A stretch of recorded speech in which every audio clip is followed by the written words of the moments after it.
샬롬! 반갑습니다, 여러분.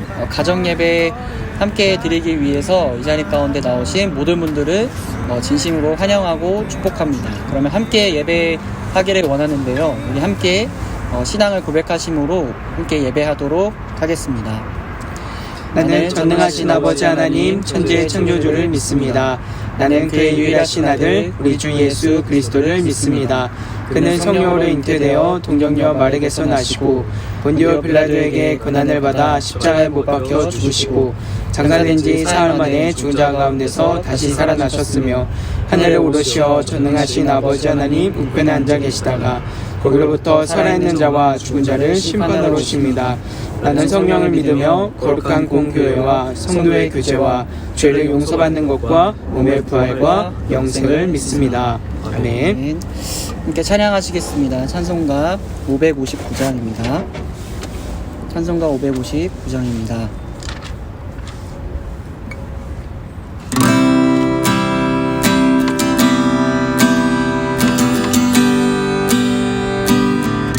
사철의 봄바람 사철의 봄바람 불어있고 하나님 아버지 모셨으니 믿음의 반석도 든든하다 우리 집 즐거운 동산이라 고마워라 임마누엘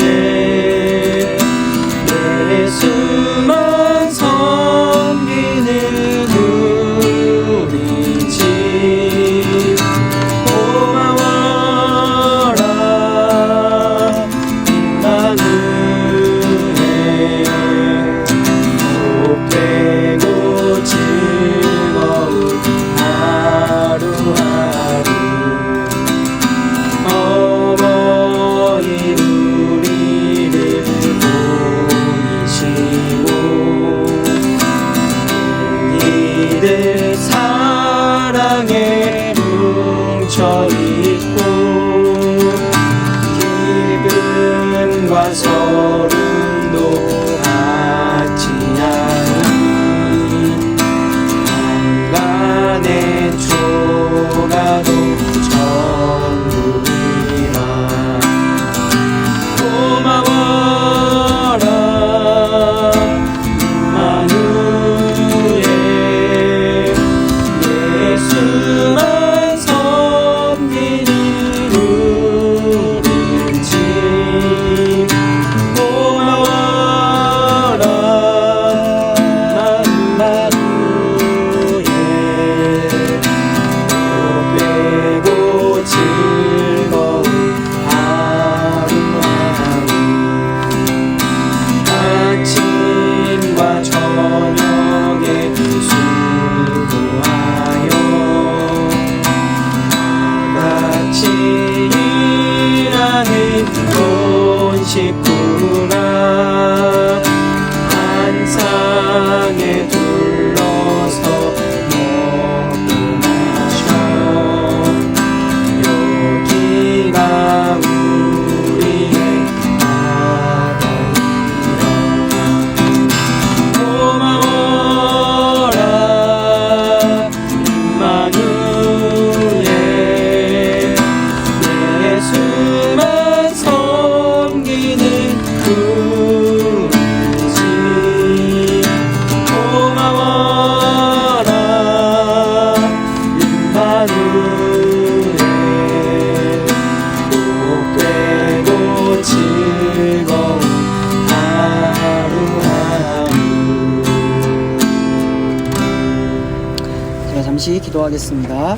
하나님 아버지 감사합니다. 오늘 함께 가정의 예배를 맞이하여 함께 한 식구가 모여서 예배할 수 있도록 은혜 주심에 감사드립니다. 혹여 하나님 혼자 한 가정에서 예배하는 지체가 있다 할지라도 이 시간을 통하여서 더 더욱더 하나님의 은혜를 사모하고 또 주께서 함께 하심을 누릴 줄 아는 복된 이 시간 될 수 있도록 하나님 인도하여 주시옵소서. 오늘 함께 말씀을 나누고 또 하나님의 은혜를 나눌 때에 주께서 우리에게 주시는 참된 복이 각 가정에게 임하기를 진심으로 소망하오며 예수님의 이름으로 기도합니다. 아멘.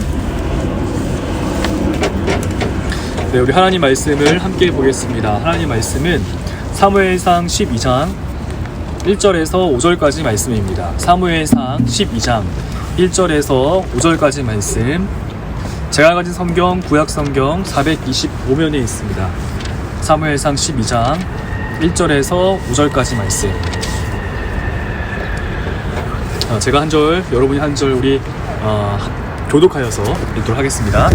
사무엘이 온 이스라엘에게 이르되 보라 너희가 내게 한 말을 내가 다 듣고 너희 위에 왕을 세웠더니 이제 왕이 너희 앞에 출입하느니라. 보라 나는 늙어 머리가 휘어졌고 내 아들들도 너희와 함께 있느니라. 내가 어려서부터 오늘까지 너희 앞에 출입하였거니와 내가 여기 있나니 여호와 앞과 그의 기름 부음을 받은 자 앞에서 내게 대하여 증언하라. 내가 누구의 소를 빼앗았느냐, 누구의 나귀를 빼앗았느냐, 누구를 속였느냐, 누구를 압제하였느냐, 누구를 속였느냐, 누구를 압제하였느냐, 내 눈을 흐리게 하는 뇌물을 누구의 손에서 받았느냐. 그리하였으면 내가 그것을 너희에게 갚으리라 하니 그들이 이르되 당신이 우리를 속이지 아니하였고 압제하지 아니하였고 누구의 손에서든지 아무것도 빼앗은 것이 없나이다 하니라. 우리 함께 읽겠습니다. 사무엘이 백성에게 이르되 너희가 내 손에서 아무것도 찾은 것이 없음을 여호와께서 너희에게 대하여 증언하시며 그의 기름 부음을 받은 자도 오늘 증언하느니라 하니 그들이 이르되 그가 증언하시나이다 하니라. 아멘.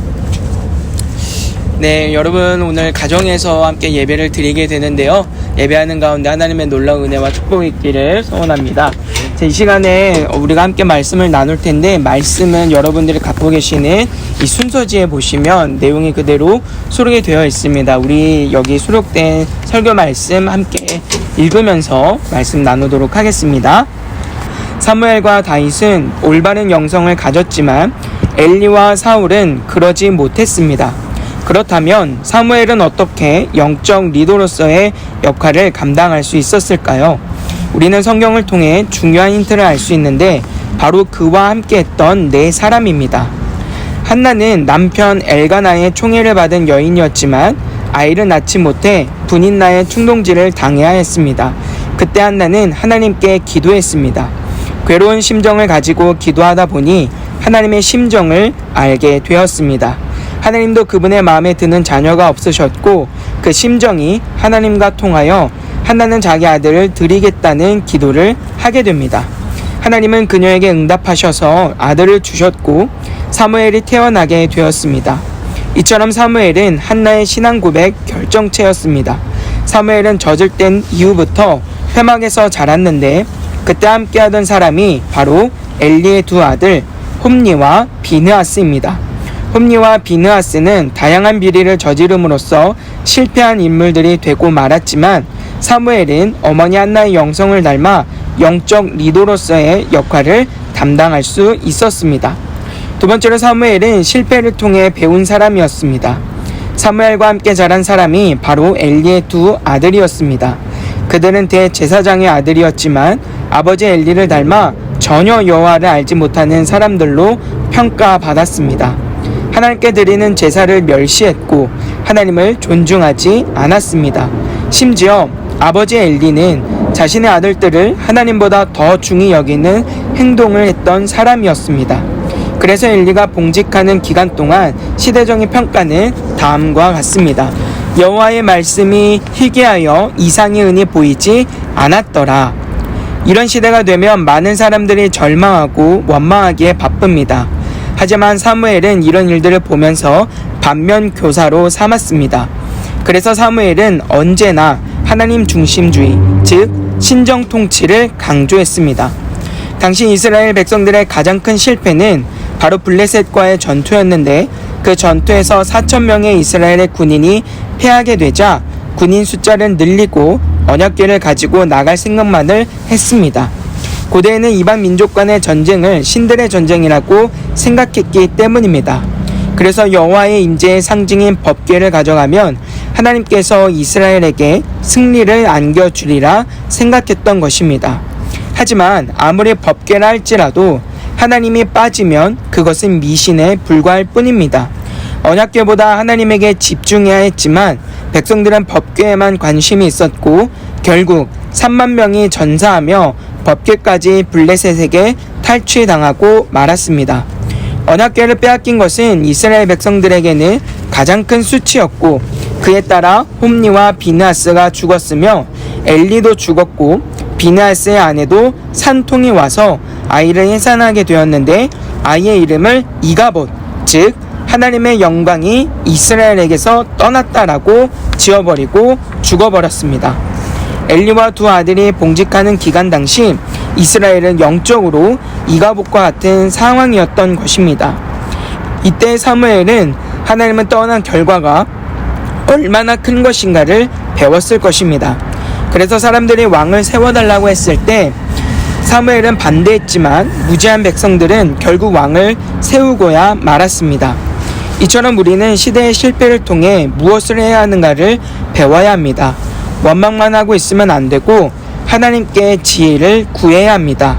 이 시대 속에 안 된다라는 말만 하는 것이 아니라 내가 어떻게 해야 하는지를 구하는 것이 진정한 영성을 가진 리더의 특징입니다. 믿음의 사람들은 항상 실패 속에서 배웠습니다. 그 속에서 일하시는 하나님의 뜻을 구했고 그 뜻을 따라 살았습니다. 이것이 바로 믿음의 사람들이 가져야 할 모습입니다. 세 번째로 사무엘은 겸손함을 겸비하게 되었습니다. 사무엘이 제사장, 선지자, 사사의 일들을 감당하게 되니까 이스라엘은 영성을 회복하고 부흥하게 됩니다. 하지만 사무엘의 말년에 백성들은 왕을 요구하기 시작합니다. 사실 이스라엘 백성들은 신정 정치를 해야 합니다. 그들은 그 사실을 20년 전에 뼈저리게 배웠음에도 잊어버렸고 다시 변질되기 시작했습니다. 이때 사무엘은 왕을 줄 수 없다로 버텼지만 하나님의 선민은 그들의 요구에 응답해 주었고 결국 사울이라는 왕이 세워졌습니다. 처음에 사울은 겸손한 사람이었습니다. 겸손했던 사울은 왕이 된 후에 군사력을 잘 조직함으로써 많은 공을 세우고 승리했지만 문제는 훗날 겸손을 잃어버렸고 교만해진 상태가 되어 결국 하나님께 버림받은 상태가 되고 말았습니다. 그러자 사울은 다윗을 시기하고 경쟁하는데 자기의 모든 것을 소진했으며 이 차세대 지도자인 다윗을 죽이려고 애를 썼습니다. 이러한 모습을 보면서 사무엘은 겸손이란 무엇인가에 대해서 배웠을 것입니다. 겸손은 곧 믿음이라는 것을 알았을 것이고 겸손이 영적인 지도자의 가장 강력한 힘이라는 것을 깨달았을 것입니다. 마지막 네 번째로 자기 감정의 절제를 배웠습니다. 사울이 버림받은 뒤에 하나님은 이새의 아들 중 한 명에게 기름을 부어 왕으로 삼으라는 명령을 받게 됩니다. 이새에게는 8명의 아들이 있었지만 사무엘은 누가 대상자인지 알지 못했고 아마도 제일 나이가 많고 키가 크고 용모도 좋은 엘리압이라고 생각했습니다. 하지만 하나님은 엘리압뿐 아니라 다른 모든 형제 모두 아니다 라고 하셨습니다. 하나님이 정해놓으신 왕은 가정 내에서도 별 볼 일 없어 들에서 양을 치고 있던 다윗이었습니다. 하나님은 인간이 보는 것과 다른 관점을 지니고 계심을 사무엘에게 알려주셨는데 사무엘상 16장 7절은 이렇게 말합니다. 내가 보는 것은 사람과 같지 아니하니 사람은 외모를 보거니와 나 여호와는 중심을 보느니라. 아멘. 그리고 사무엘은 하나님의 감동에 따라 다윗에게 기름을 부어주셨습니다. 사실 사무엘이 처음에 엘리압을 보면서 이 사람입니다 라고 확신했던 장면은 그가 얼마나 큰 감동이 왔는지를 보여주는 대목입니다. 그만큼 엘리압은 괜찮아 보이는 사람이었습니다. 그러니까 그는 뒤도 안 돌아보고 엘리압에게 기름을 부으려고 했지만 하나님은 그것을 허락하지 않았습니다. 하나님이 정해놓으신 사람 다윗이 있었기 때문입니다. 우리의 많은 실수가 바로 여기서 벌어집니다. 내 감정에 따라 신앙이 흔들리고 내 생각과 환경에 따라 신앙이 흔들릴 때가 너무나 많이 있습니다. 하지만 신앙생활은 내 생각과 환경이나 감정이 아니라 하나님의 뜻을 쫓는 것입니다. 우리의 실패는 항상 보이는 것을 좇는 데 있습니다. 예수님은 아무것도 보이지 않는 삶을 사셨습니다. 그분의 죽으심으로 전혀 어떤 일도 일어나지 않을 것 같았습니다. 그러나 그 십자가의 죽음이 우리를 살려냈습니다. 초대교회의 수많은 순교자들이 사자밥이 되어 죽을 때는 아무런 일도 일어나지 않았지만 그 죽음은 우리에게 신앙의 유산을 전해주는 빛이 되었습니다. 이것이 우리가 믿음을 지키며 살아가는 방법입니다.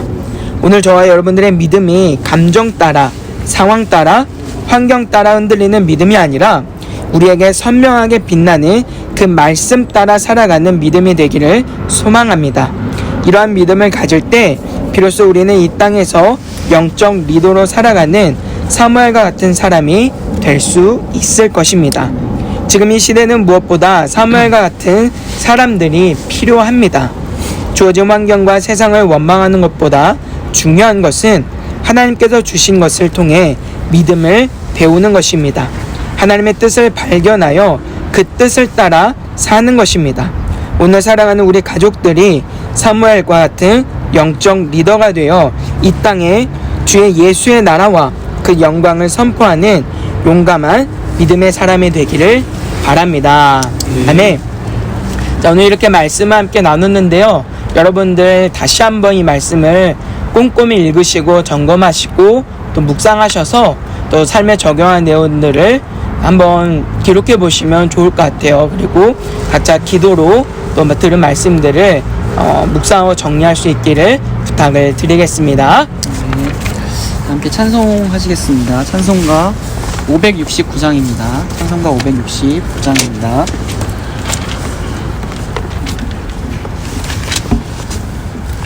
찬송가 569장입니다.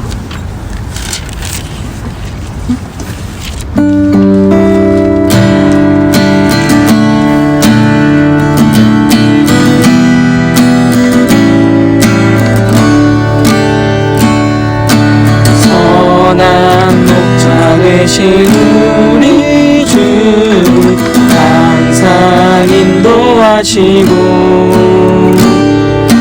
푸른 풀밭 좋은 곳에서 우리 먹여주소서.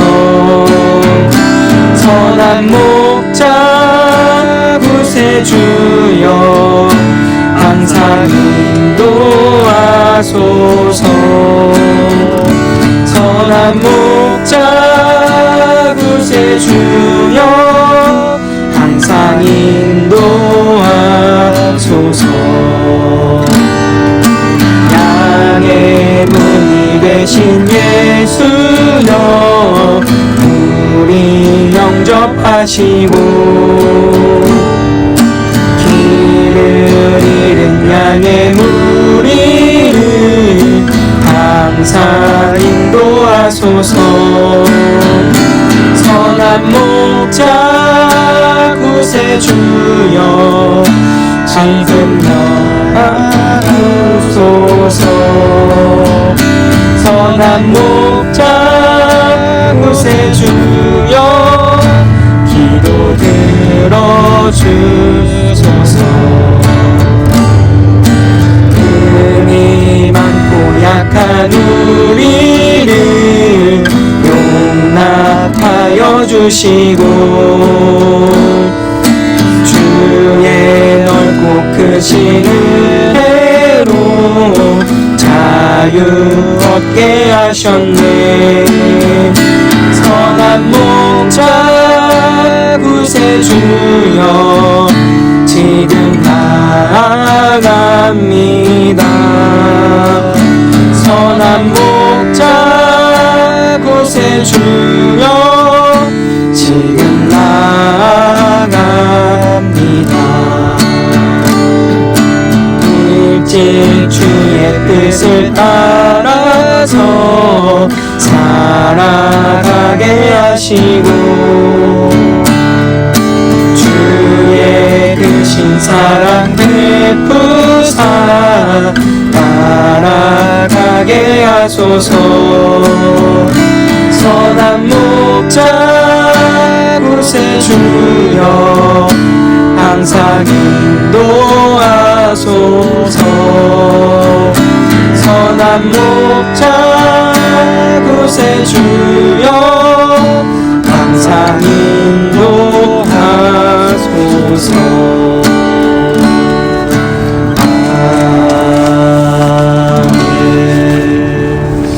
주께서 가르쳐 주신 기도로 예배를 마치겠습니다.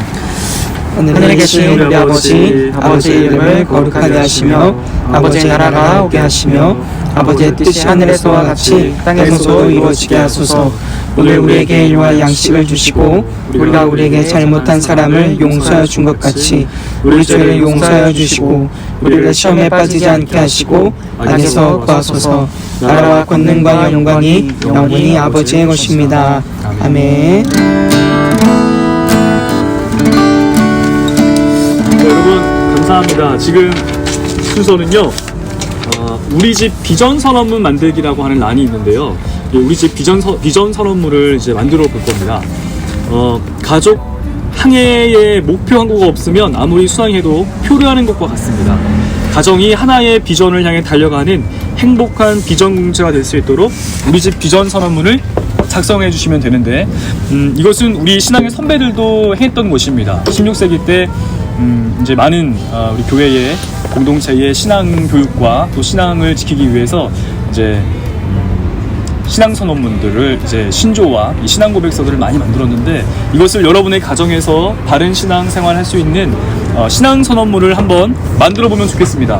제가 한 가지 예시를 들 텐데, 수학을 좋아하시는 그 20계열의 가족 관계가 있다면요, 더하기, 빼기, 곱하기, 나누기는 이런 기호들을 통해서 신앙 선언문, 비전 선언문을 만들 수 있는데요.